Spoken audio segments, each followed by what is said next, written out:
के बारे में। आप लोग कुछ एक्सप्लेन करो, ऐसा हो सकता है पॉसिबिलिटी?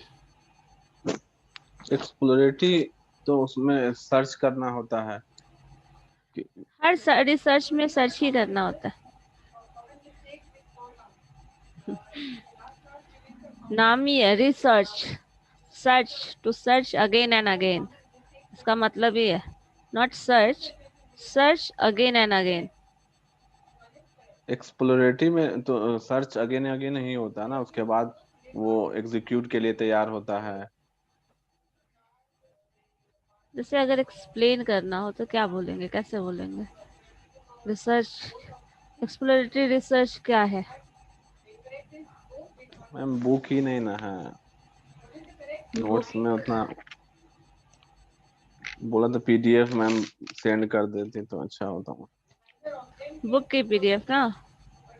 ठीक है, वो बुक मैं की भेज। पीडीएफ या हाँ हाँ, वो मिल ओन जाएगी। लैंग्वेज या ओन लैंग्वेज का पीडीएफ बना के अपने से इजी लैंग्वेज में।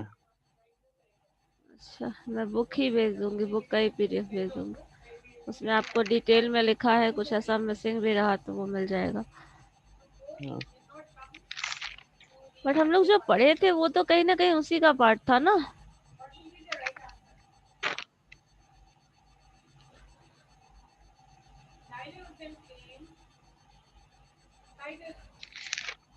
रवि, आप बता सकते हो, आप तो थे ही नहीं। What is exploratory research? और एक्सप्लोरेटरी रिसर्च हम लोग करते कैसे हैं? अच्छा, हमें ये बताइए, मेथड्स ऑफ एक्सप्लोरेटरी रिसर्च, ये हम लोगों ने लास्ट डे ही डिस्कस किया था।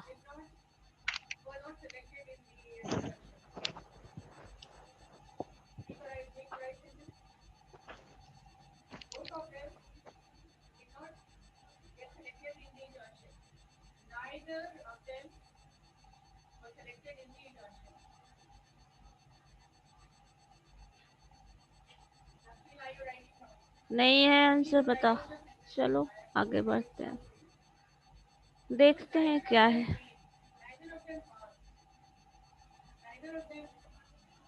Just wait.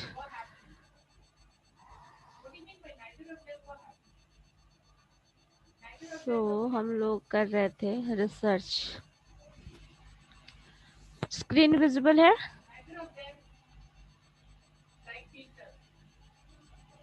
Yes ma'am. Okay. देखो, ये चीज सबसे इम्पोर्टेंट है एक्सप्लोरेटरी रिसर्च को और एक्सप्लेन करने के लिए। डिस्क्रिप्टिव रिसर्च और एक्सप्लोरेटरी रिसर्च है, वो अब बेसिक काइंड ऑफ रिसर्च है। कुछ भी आप फर्दर रिसर्च करें ना करें, लेकिन रिसर्च में एक्सप्लोरेटरी टर्म जो है वो हम लोग बहुत डीप स्टडी नहीं भी कर रहे होते हैं ना, तब भी कर रहे होते हैं।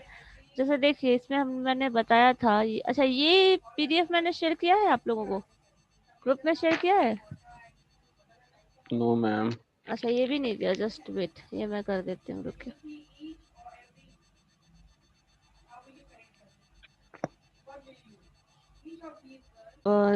बात कर रहे हैं ये कॉपी टर्म, लेकिन बेसिकली इसमें समझना ज्यादा इम्पोर्टेंट है।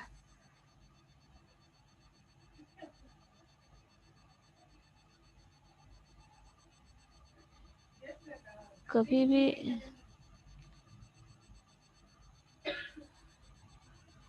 रिसर्च टर्म की बात करो तो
मैंने शेयर कर दिया, देख लो एक बार क्या है।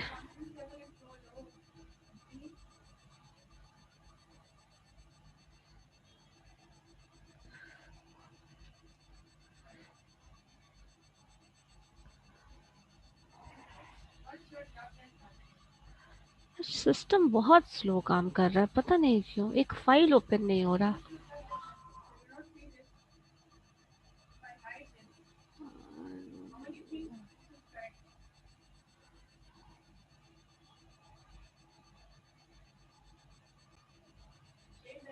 चलिए देखिए हम लोग क्या कर रहे थे।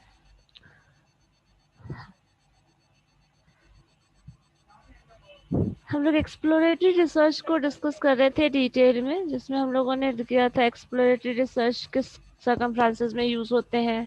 जब भी आपको प्रॉब्लम में इनसाइट कुछ उसके अंदर ढूंढना है, कुछ आपको इंट्यूशन है कि आप कुछ जानना चाहते हैं, लाइक ऐसा कुछ नया आइडिया डेवलप करना है, तो इन दैट केस आप यूज कर सकते हैं। तो ये हमेशा मार्केटिंग और अगर बात करें रिसर्च एक्सपेरिमेंट और ऐसा कुछ ज़रूरत नहीं है। आपको बस कुछ भी आइडिया अगर आ रहा है, कुछ जनरेट करना है, कुछ इनोवेटिव आइडिया आ रहा है, आप उसको वर्क करके बस देखना चाहते हो कैसा आ रहा है, तो वो सब केस जब आता है तब हम लोग एक्सप्लोरेटरी रिसर्च को डिज़ाइन करते हैं। और इसमें कभी भी कोई सीक्वेंशियल ऑर्डर नहीं होता। और हमेशा जो एक पॉइंट इसमें लिखा है, टू डेवलप हाइपोथेसिस, जो हम लोग करते हैं दैट इज ओकेजनली। और वो हमेशा हर स्टेप पे जैसे जैसे आपका नॉलेज कंटेंट बढ़ता है, जैसे जैसे आप उसमें कुछ नया इंसाइट गेन कर लेते हैं, तो आपका जो एक्सप्लेनेशन होगा उस हाइपोथेसिस के लिए, जो हाइपोथेसिस आप सेटअप करेंगे, वो हमेशा मॉडिफाई होता चला जाता है जैसे जैसे हम लोग आगे बढ़ेंगे। इसका कोई प्री ड्राफ्टिंग क्वेश्चन नहीं बनता। तो कभी भी हम लोगों ये एक कहा जाए तो स्ट्रक्चर्ड स्टडी नहीं है। एक्सप्लोरेटरी रिसर्च कोई स्ट्रक्चर्ड स्टडी नहीं है। बाकी सारे केसेस में स्ट्रक्चर्ड स्टडी होता है, लेकिन जब भी आप एक्सप्लोरेटरी रिसर्च की बात करते हैं तो हम लोग स्ट्रक्चर्ड स्टडी की बात करते हैं। आपने कहा कि आपके पास ये नहीं है, एक चीज देख लो, आपके पास ना वो लिखा हुआ है। जब हम लोग डिफाइन किए थे डिस्क्रिप्टिव रिसर्च, एक्सप्लोरेटरी रिसर्च, तो एक्सप्लोरेटरी रिसर्च क्या है, कैसा है, वो मैंने बताया था। अब उसी चीज को हम लोग डिटेल में पढ़ते हैं कि एक्सप्लोरेटरी रिसर्च कब करेंगे, कैसे करेंगे, उसके क्या कैरेक्टरिस्टिक्स होंगे, क्या मेथड्स यूज करेंगे। सो हम लोगों ने ये डिस्कस किया था। सो आपके पास ये था कैरेक्टरिस्टिक ऑफ एक्सप्लोरेटरी रिसर्च। अच्छा एक बात बताओ, शुरू में हम लोगों ने डिफाइन किया था ना सारी रिसर्च को।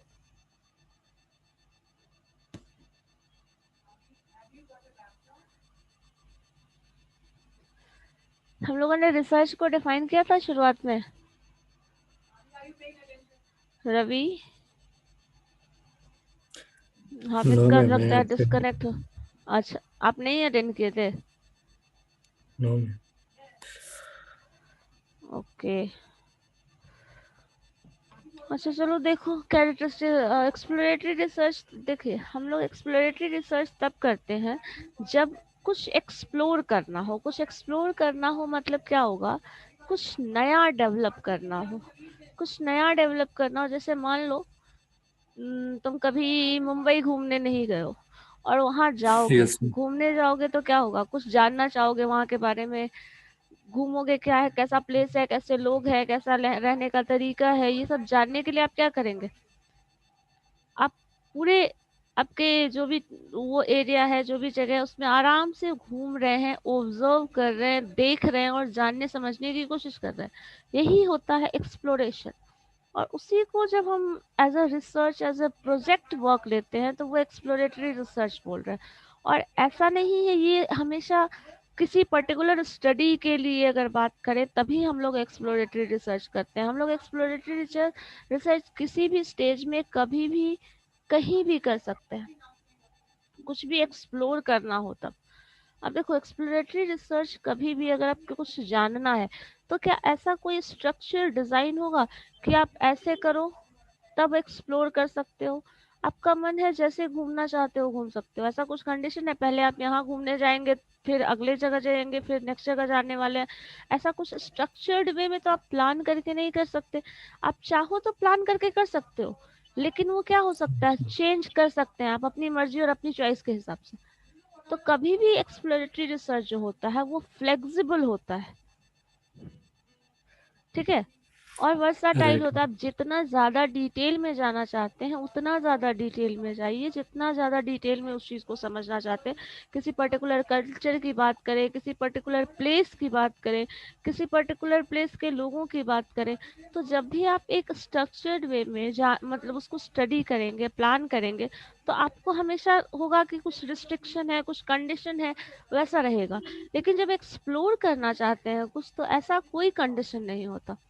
तो हमेशा जब एक्सप्लोर करना है कुछ भी आपको नया, तो कुछ भी स्ट्रक्चर्ड वे में डिजाइंड नहीं है।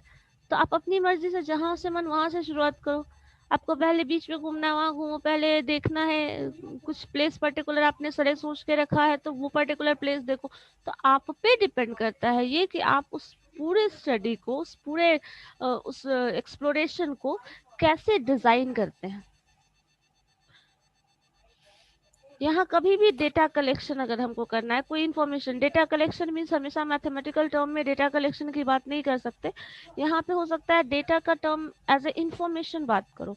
अगर डेटा इन्फॉर्मेशन है तो हर जगह आप गए हैं तो वहां से कुछ ना कुछ आपको इन्फॉर्मेशन मिला है और आप कुछ ना कुछ उससे अच्छा। उसके बारे में ज्यादा जान रहे हैं।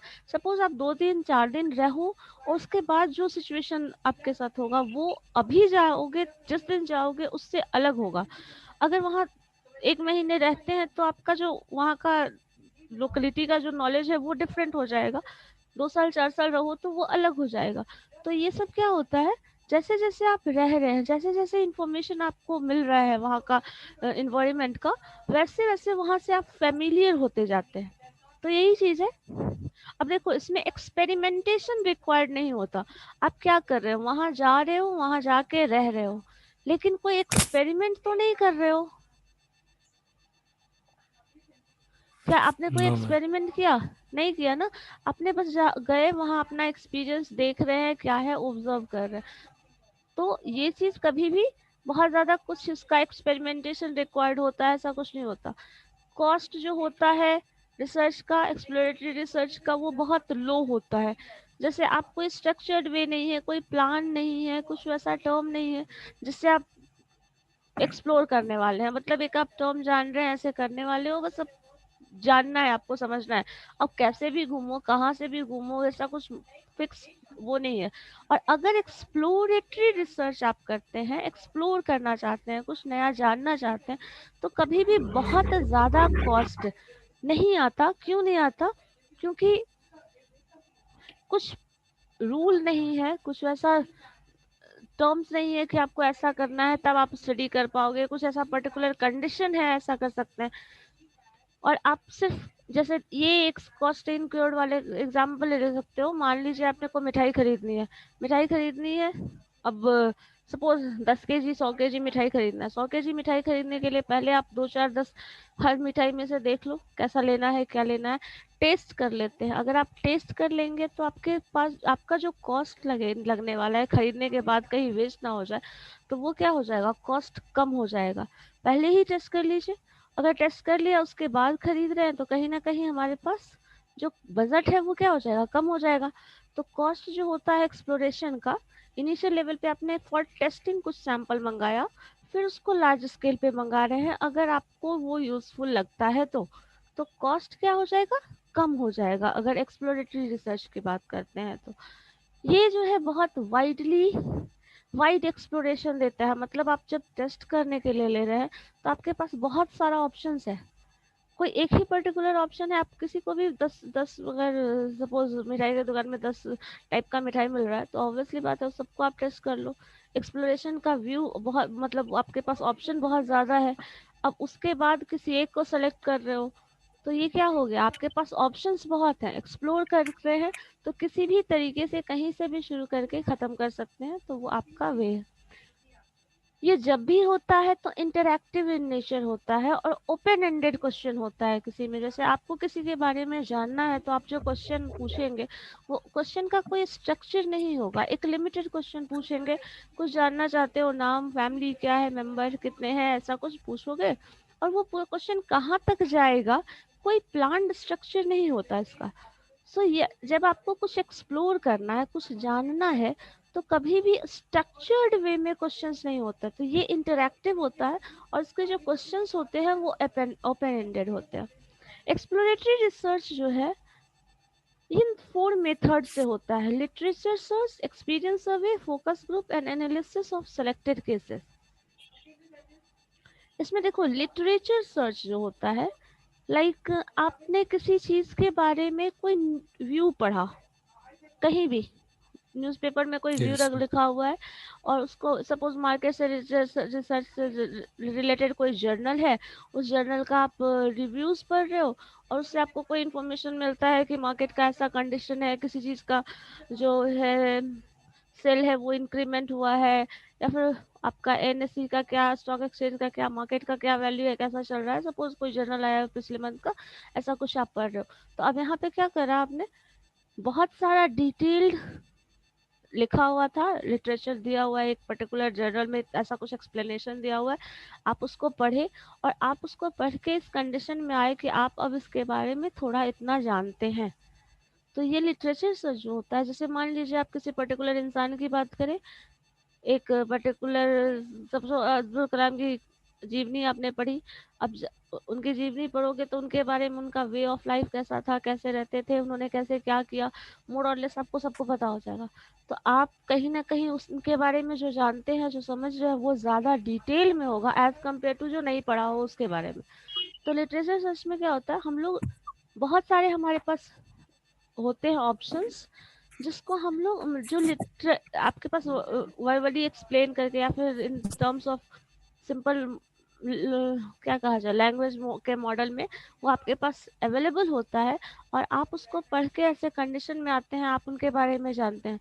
सपोज किसी स्टार का ही ले लो, किसी पर्टिकुलर स्टार का इंटरव्यूज बहुत देखते हो, बहुत ज़्यादा उनके बारे में जो न्यूज़ आता है वो पढ़ रहे हो, तो आप क्या होगा, ऐसे सिचुएशन में आओगे ना, आप उनके बारे में बहुत ज़्यादा कुछ जानने लगोगे, अकॉर्डिंग टू आप कुछ समझ सकते हैं वैसा क्या है कंडीशन। तो वही चीज़ होता है लिटरेचर सर्च में, बेसिकली हम लोग यही करते हैं। इसके बाद experience survey, focus group and analysis of selected cases है। ये 4 तरीका है जिससे हम लोग बेसिकली एक्सप्लोरेटरी रिसर्च करते हैं। लाइक ऐसा हाँ, ये देखो, जब हम आप ये पढ़ोगे लिटरेचर सर्च, तो हाइपोथेसिस जो भी होगा, कोई भी हाइपोथेसिस मैंने ये बताया था कि कोई स्टेटमेंट है जिसको आप हाइपोथेसिस बोलते हैं, कोई भी स्टेटमेंट वो हो सकता है जिसको टेस्ट करना है। जिस स्टेटमेंट को आप टेस्ट करोगे, सपोज मार्केट बढ़ रहा है, घट रहा है, ऐसा कुछ एग्जांपल है, तो आप इस चीज को टेस्ट करना चाहते हैं, और अगर इस चीज को टेस्ट करेंगे तो वही जो होगा स्टेटमेंट को हम हाइपोथेसिस बोलते हैं। ठीक है। तो लिटरेचर जो आप पढ़ेंगे बहुत सारा, उस लिटरेचर से आप इस कंडीशन में आ जाएंगे कि आपको क्या टेस्ट करना है, आप क्या समझना चाह रहे हैं। तो लिटरेचर जो है वो हेल्प करता है टू डेवलप न्यू हाइपोथेसिस। वो लिटरेचर देखिए, रेफर टू ट्रेड जर्नल्स होते हैं, प्रोफेशनल जर्नल्स हो सकते हैं, मार्केट रिसर्च हो सकते हैं, जो भी फाइंडिंग का पब्लिकेशन हो सकता है, स्टैटिस्टिकल पब्लिकेशन हो सकता है गवर्नमेंट का। तो ये सारा है जो आप रिसर्च पढ़ रहे हैं, ऐसा कुछ लिटरेचर पढ़ रहे हैं जो जैसे आर्टिकल वगैरह दिया रहता है गवर्नमेंट का, तो वो दिया हुआ है, आप उसके बेसिस पे कुछ हाइपोथेसिस टेस्ट करना चाहते हैं, कुछ स्टेटमेंट जज करना चाहते हैं। सपोज मार्केट डिक्लाइनिंग का एक स्टेटमेंट है कि market company why, suppose question है हमारे पास, आपके पास क्वेश्चन है वाई सेल्स डाउन। अब सेल डाउन हो रहा है किसी भी कंपनी का, किसी भी ऑर्गेनाइजेशन का, तो वो सेल डाउन क्यों हो रहा है, आपको ये समझना है। अगर आप इसको समझना चाहते हो तो क्या कर सकते हो, सपोज डेटा पब्लिश किया हुआ है किसी जर्नल में, अब सेल डाउन है, तो हमारे Yes. पास दो तीन ऑप्शंस हैं जिस तरह के स्टेटमेंट बन सकते हैं। जैसे मान लीजिए कंपनी का मार्केट शेयर है वो डिक्लाइन हो रहा है, लेकिन इंडस्ट्रियल फिगर जो है वो नॉर्मल है। सपोज किसी कंपनी का, किसी पर्टिकुलर कंपनी की बात कर रहे हैं जिसका सेल डाउन हो रहा है, उसका मार्केट शेयर है वो कम हो रहा है, जबकि इंडस्ट्री जो है, जो सपोज किसी टेक्सटाइल इंडस्ट्री की बात करें, तो किसी कंपनी का जो टेक्सटाइल का जो वैल्यू है या शेयर है वो कम हो रहा है, बट ओवरऑल टेक्सटाइल इंडस्ट्री में जो काम हो रहा है वो नॉर्मल फॉलो कर रहा है, वो उसका उसमें कोई चेंजेस नहीं आया। सपोज इसी चीज को कुछ ऐसा ले लो, इंडस्ट्री का जो है डिक्लाइन कर रहा है, लेकिन कम अब देखो इंडस्ट्री भी डिक्लाइन कर रहा है इसलिए शेयर मार्केट डिक्लाइन कर रहा है। दूसरे केस में क्या बोलता है, थर्ड स्टेट में क्या बोलता है, इंडस्ट्री शेयर जो है वो अप जा रहा है बट कंपनी शेयर जो है वो डिक्लाइन कर रही है। अब देखो डिक्लाइनिंग आपके पास था, आपका सेल तो डाउन हो रहा है। जब सेल डाउन हो रहा है तो ये हो सकता है पूरा कंपनी शेयर जो है, सॉरी, पूरा इंडस्ट्री का शेयर ही डाउन हो रहा हो, या ये हो सकता है कंपनी का शेयर जो है वो डिक्लाइन हो रहा है, सिर्फ इंडस्ट्री का शेयर जो है वो नॉर्मल है। इंडस्ट्री का शेयर जो है वो अपवर्ड जा रहा है और कंपनी का शेयर जो है वो डाउनवर्ड जा रहा है। ये केसेस पॉसिबल है, इन सारे केसेस को आप चाहें तो स्टडी कर सकते हैं। यही केस जो है, यही चीज जो आपको दे रहा है वो इंफॉर्मेशन दे रहा है हाइपोथेसिस सेट करने का। मतलब ये तीन चीज आप टेस्ट कर सकते हैं जब भी सेल डाउन का ऑप्शन दिखे, मतलब मार्केट में सेल डाउन हो रहा है तो उसके को चेक करना है तो आप इन तीन स्टेटमेंट के हेल्प से चेक कर सकते हैं। क्योंकि सेल डाउन क्यों हो रहा है खुद सोचो, हो सकता है हमारा रिस्पॉन्स अच्छा ना हो इसलिए हो रहा हो, इंडस्ट्री का सेल तो नॉर्मल है, ओवरऑल टेक्सटाइल इंडस्ट्री का जो सेल है वो नॉर्मल जा रहा है, हमारी कंपनी का शेयर कम हो रहा है, मतलब कहीं ना कहीं हमारी कंपनी में प्रॉब्लम है। आप ये टेस्ट कर सकते हैं, मतलब ये कहना चाह रहे हैं इस स्टेटमेंट से। दूसरे केस में हो रहा है कि इंडस्ट्री का शेयर तो डाउन है, ठीक है, इंडस्ट्री ही कम जा रही है, मतलब टेक्सटाइल इंडस्ट्री का जो ओवरऑल बिजनेस है वही खराब चल रहा है इस पर्टिकुलर टाइम में, इसलिए हमारा शेयर भी कम हो गया। और या तो ये समझ सकते हो इंडस्ट्री का जो शेयर है वो तो अच्छा जा रहा है बट हमारा जो कंपनी का है वो कम हो रहा है। यही तीन कंडीशन हो सकता है, या तो ओवरऑल नॉर्मल हो, या तो ओवरऑल डिक्लाइनिंग हो, या तो ओवरऑल अपवर्ड हो, हमारा डिक्लाइनिंग हो।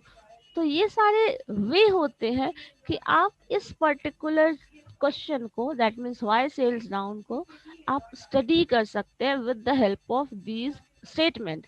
और हाइपोथेसिस कभी भी होगा तो यहाँ जो हम, आप ये भी क्वेश्चन पूछ सकते हो, हम लोगों ने इसी क्वेश्चन को क्यों नहीं सेट कर दिया हाइपोथेसिस में, व्हाई सेल्स डाउन। कभी भी हाइपोथेसिस को क्वेश्चन फॉर्म में मेंशन नहीं किया जाता। अगर आप क्वेश्चन फॉर्म में मेंशन करेंगे तो उसका आंसर फाइंड आउट करना थोड़ा कॉम्प्लिकेटेड स्टेट हो जाएगा। अब अगर इसी चीज को हाइपोथेसिस के टर्म में लिख दो, एक सिंगल सिंपल स्टेटमेंट के टर्म में, तो अगर वो स्टेटमेंट, क्योंकि यहाँ पे मेंशन कर रहा है डाउन हो रहा है तो क्यों हो रहा है, रीजन भी फाइंड आउट करने की कोशिश कर रहा है, और वहां सिंपली आपने Yes. क्वेश्चन अराइज कर दिया।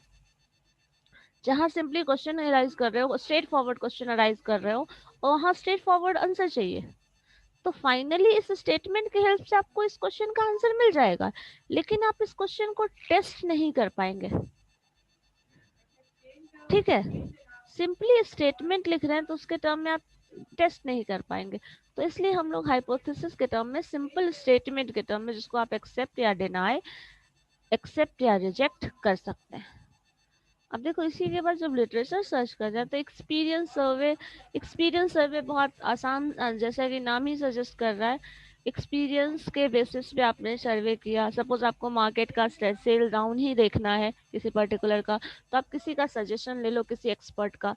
जब किसी एक्सपर्ट का सजेशन लोगे तो वो बता सकता है आपको, जो कि माइन्यूटली बहुत ऑब्जर्व करते हो, उनको मार्केट का हर एक सिस्टम पता है, कैसे वर्क करता है, क्यों करता है, क्या अप डाउन मूवमेंट जा रहा है, ऐसा कुछ, तो वो आपको बता देंगे एक्सपीरियंस के बेसिस पे। और उस एक्सपीरियंस के बेसिस पे आप कहीं ना कहीं इस पोजीशन में आ सकते हैं जिसका हेल्प लेके आप फर्दर स्टडी कर सकते हैं।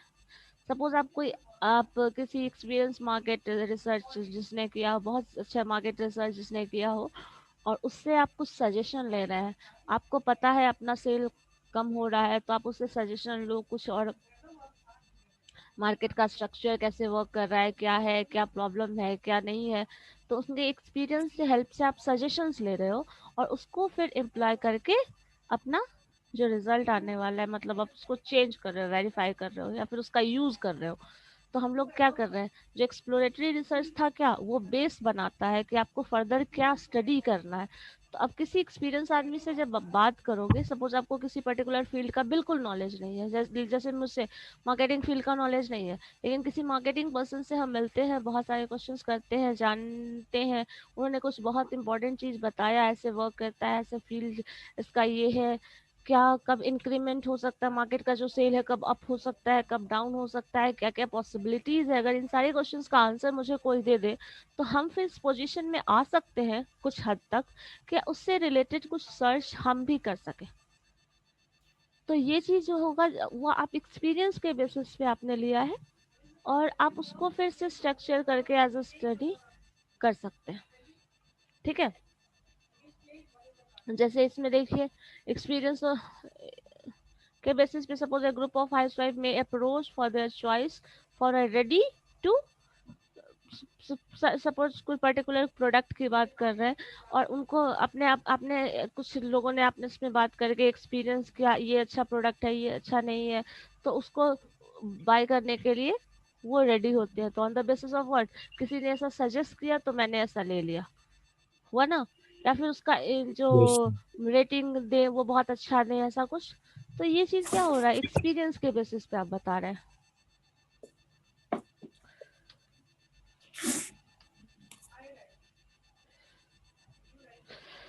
इसमें हम लोग, हाँ, इसका जो थर्ड मेथड है, like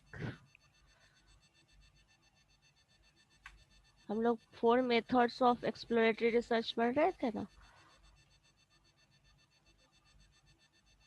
literature search, experience survey, focus group and analysis of selected cases. So focus group की बात करते हैं।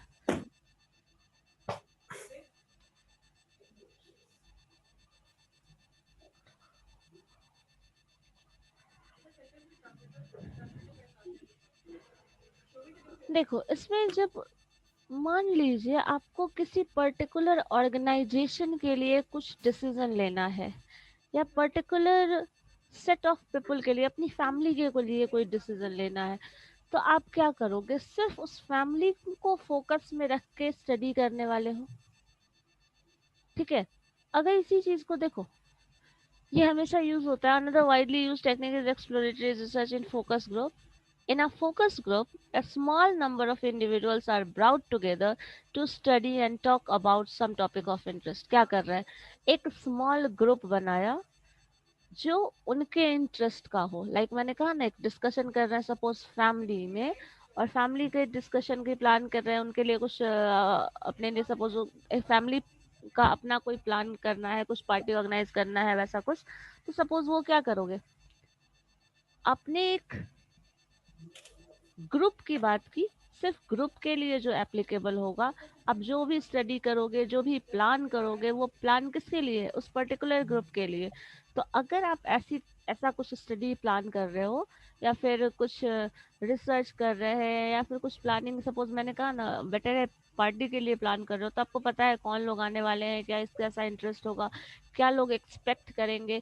तो आपने क्या किया, उस पर्टिकुलर ग्रुप को फोकस रख के आपने कुछ प्लान बनाया, उसको जानने समझने के लिए कुछ टर्म्स यूज किए, so, मतलब आप जो कंडीशंस रहेगा, जो इन्वायरमेंट रहेगा, आपने डिस्कस किया सिर्फ दैट पर्टिकुलर, और जो रिजल्ट आएगा, जो आप कंक्लूड कर पाओगे, क्या सिचुएशन होगा, क्या कंडीशन होगा, क्या इन्वायरमेंट रहेगा, तो ये सब आपने बनाया किसके लिए, सिर्फ उस पर्टिकुलर ग्रुप के लिए, ये कभी भी दूसरे ग्रुप पे एप्लीकेबल नहीं होगा।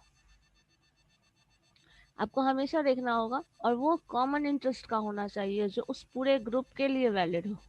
देखिए इस केस में हम क्या करते हैं, while selecting these persons, care has to be taken to see that they should have common background and have similar experiences। अगर मान लीजिए किसी पर्टिकुलर प्रोडक्ट की बात करें, जो पर्टिकुलर प्रोडक्ट ये पर्टिकुलर ग्रुप ही यूज करता हो, जैसे मान लीजिए पेंसिल्स की बात करें, तो पेंसिल, रबर पेंसिल जो है वो हमेशा क्या कौन से बच्चे यूज कर रहे हैं, बिलो 10 वाले होंगे।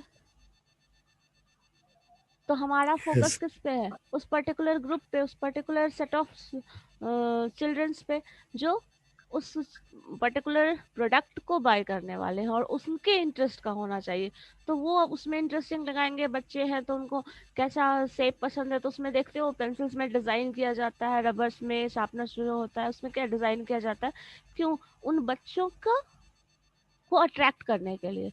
ऐसा कुछ नहीं बनाया जाता, कभी ऐसा कुछ नहीं रहता, साइंटिस्ट जैसा कुछ नहीं बनाया जाता है, या फिर कुछ ऐसा नहीं आर्ट टाइप का बनाया जाता है, ऐसा कुछ बनाया होता है ट्राई टाइप का, जिससे बच्चों को वो पसंद आए। तो जिस पर्टिकुलर पर्सन के लिए, जिस पर्टिकुलर ग्रुप के को आप के लिए प्रोडक्ट बनाने वाले हो, आपको सिर्फ उन पे फोकस करना है, बाकी का आपको कोई मतलब नहीं है। तो फोकस ग्रुप में हमेशा हम देखते हैं जिस पर्टिकुलर ग्रुप के लिए अगर बना रहे हैं तो सिर्फ उनका ही इंटरेस्ट हमारे लिए मैटर करता है, बाकी का कोई इंटरेस्ट क्या है, नहीं है और क्यों है, वो हमारे लिए मैटर ही नहीं करता। इसी तरह किसी कोई पर्टिकुलर प्रोडक्ट अगर हम किसी ओल्ड एज के लिए बना रहे हैं या फिर यंग एज के लिए बना रहे हैं, तो सिर्फ उनका इंटरेस्ट, उनका क्या ट्रेंड चल रहा है मार्केट, ये वो, फिर उसके बेसिस पे बनाएंगे। ठीक है। तो यहाँ हम लोग फिर वही फोकस ग्रुप में उस पर्टिकुलर ग्रुप को स्टडी कर रहे हैं या फिर उस पर्टिकुलर ग्रुप को बहुत डिटेल में जानना चाह रहे हैं, जिसके लिए हमको प्रोडक्ट बनाना है। That's it.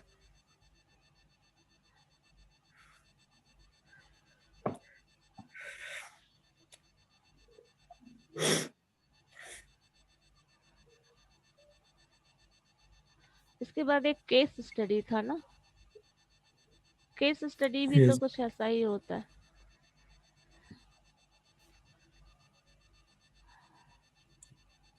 Analyzing a selected cases something sometimes gives an insight into the problem which is being researched। Particular situation में आपको डाल दिया गया है। केस स्टडी तो हमेशा आप लोग भी सुने होंगे। केस स्टडी क्या होता है? एक पर्टिकुलर सिचुएशन से डील करने के लिए आपको डाल दिया गया। सपोज आपको बोल दिया जाए कुछ ऐसा थिंक करो, आप जंगल में हो, अकेले हो, लाइक क्या रिएक्ट करोगे, कैसे बचोगे, क्या करोगे, ऐसा है कुछ। ये कुछ ऐसा सिचुएशन होगा जिस सिचुएशन को आपको Yes. हैंडल करना है। अब इसी में आप बात करो किसी पर्टिकुलर, लाइक अभी की बात कर लें, कोविड-19 में मार्केट कंडीशन ऐसा है। अब इस पर्टिकुलर सिचुएशन से आप अपने प्रोडक्ट को करके सेल को अनअफेक्टेड कैसे रखेंगे?